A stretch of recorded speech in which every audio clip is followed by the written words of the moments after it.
Let's answer these 3 multiple choice questions. Question 1. Which of the following physical quantities is a vector?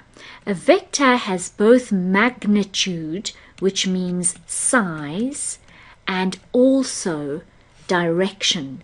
The opposite of a vector is a scalar, or a scalar quantity is the opposite of a vector quantity, and a scalar has magnitude only, no direction.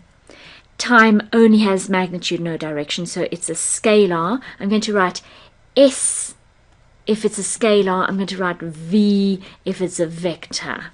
Speed and velocity are similar concepts, but speed is the scalar version of the vector velocity. That means that speed has only magnitude, whereas velocity has both magnitude and direction. And then distance is also a scalar.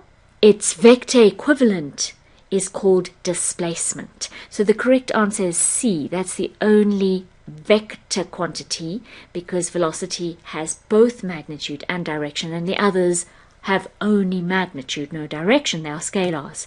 Question 2. A characteristic property of motion at constant acceleration is that. Now let's just first understand, what does constant acceleration mean? Acceleration means change in velocity per time, the rate of change of velocity.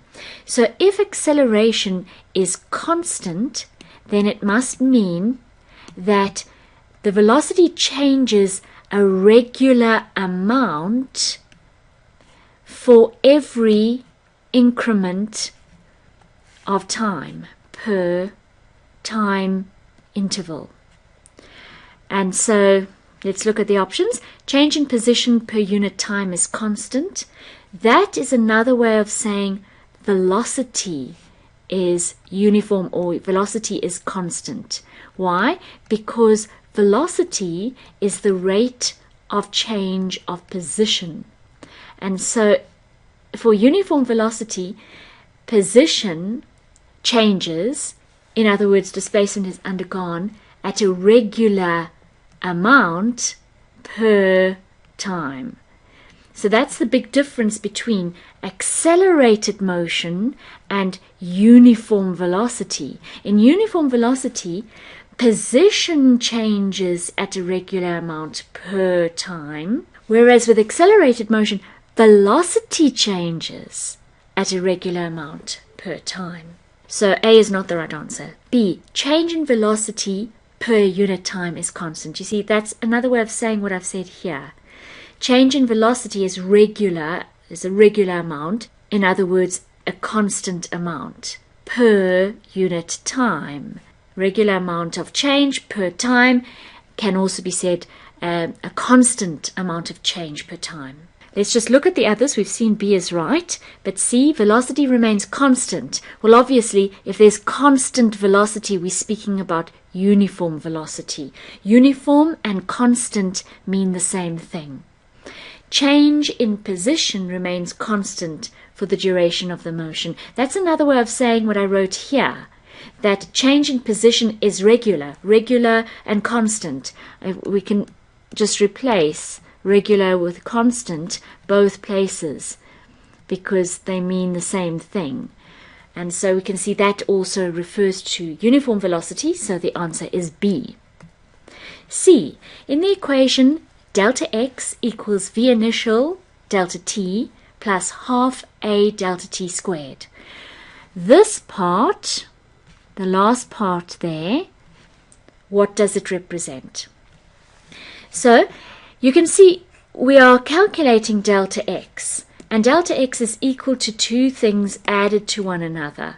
So obviously each of them must in themselves be delta x's, so that when you add them together you're adding apples with apples, not apples with pears. So you've got two delta x's which you add together to make one major delta x, if I could put it like that, the total delta x. Delta x, another way of saying that, is change in position, and delta means change in, and x means position, so change in position, another word for that is displacement. And so we see that that is the answer over there. But let's look at this another way as well. Let's look at the units here.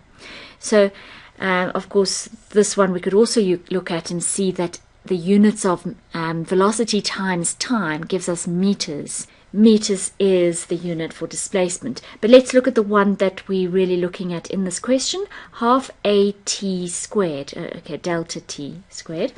So that's half. It's not really relevant to our issue here. A is meters per second squared. That's the unit. And then time is measured in seconds, but we're squaring it. So we've got the half really doesn't actually matter here because we're not worrying about the number, the value, the magnitude. We're just concerned about the unit because the unit will give us the meaning. And we can see that the seconds cancel off, so we end with meter. And that's because, as we've said already, this is a kind of displacement. This is another way of writing displacement. Half A delta T squared is a kind of displacement. It's another word or formula for displacement, as is V initial times delta T. Let's do that just to convince ourselves of that. V initial is a type of velocity which is measured in meters per second, and then we multiply that by delta T. Delta T's unit is seconds. The seconds cancel, so that unit is also meters. So the answer is D. And before we go, have you already liked? Have you subscribed? Have you left me a comment? And please go and visit my website. You'll find a lot of resources there, and they're categorized in a way that will make it very easy for you to find what you need. Until we meet again, learn science!